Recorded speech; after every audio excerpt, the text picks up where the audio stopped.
মানুষের মতো মৌমাছির হুলকে ভয় পায় হাতিও, এমনকি তাদের গুঞ্জনও নাকি গজরাজে বিলকুল নাপসন্দ। তাই ডুয়ার্সের জঙ্গল লাগোয়া এলাকাগুলিতে হাতির উপদ্রব থেকে বাসিন্দাদের খানিকটা সুরক্ষা দিতে অভিনব উদ্যোগ। এলাকার মানুষদের মৌমাছি প্রতিপালন প্রকল্পের আওতায় আনার উদ্যোগ রাজ্য বন দপ্তরের। লাটাগুড়ির রেঞ্জ অফিসার সঞ্জয় দত্ত এবং জলপাইগুড়ির ডিএফও বিকাশ ভের সহায়তায় অভিনব ভাবনা। हाथी से बहुत प्रॉब्लम हो रहा है।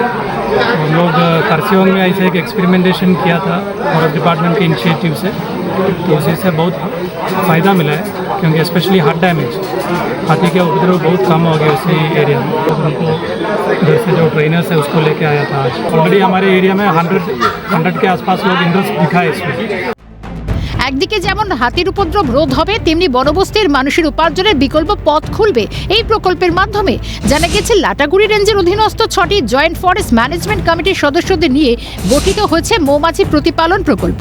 কমিটিতে রয়েছে এলিফ্যান্ট সেফ সোসাইটি নামে একটি পরিবেশ বান্ধব এনজিও। বাসিন্দাদের প্রশিক্ষণ দেওয়ার পাশাপাশি উপার্জনের জন্য বিশেষ সহায়তা করবে সংগঠন। এখানে আমাদের মেন টার্গেট হচ্ছে যে যেসব কৃষকরা বা যেসব এফপিসিরা এই আপনার বনবস্তি বা ফরেস্ট সংলগ্ন এরিয়াতে থাকে, চাষাবাদ করে, তারা যদি মধু প্রতিপালনের দিকে মানে ঝুঁকে যায়, তাহলে তাদের কি হবে, তাদের দুটো লাভ হবে। একটা হচ্ছে হাতির থেকে সুরক্ষা, আর দ্বিতীয়ত হচ্ছে তারা ইকোনমিক্যালি অনেকটা বেনিফিট হবে। মৌমাছি পালিয়ে যাওয়া বা মৌমাছিকে ঠিকঠাক রাখা, যাতে কোনো রকম রোগ না হয় বা কোনো রকম যাতে তাদের মধ্যে ইনসেক্ট হামলা না হয়, যে এগুলোকে কী করে মনিটর করা যায় সেটার জন্য ব্যবস্থা করা, মানে একটা গ্রুপ তৈরি করা হবে, ওটাও আমরা প্রোভাইড করব।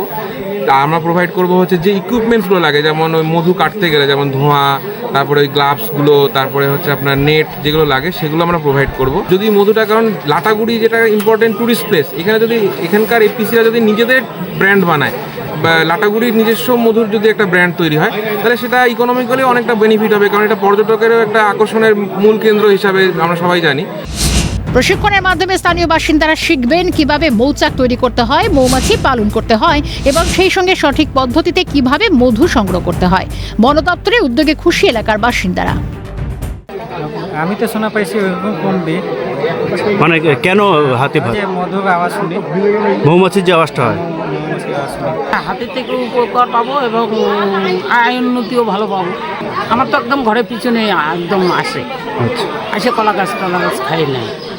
তো আমি খুব খুশি যে আমি যদি মৌমাছির উৎপাদন করতে পারি তাহলে আমি উপকৃত হব।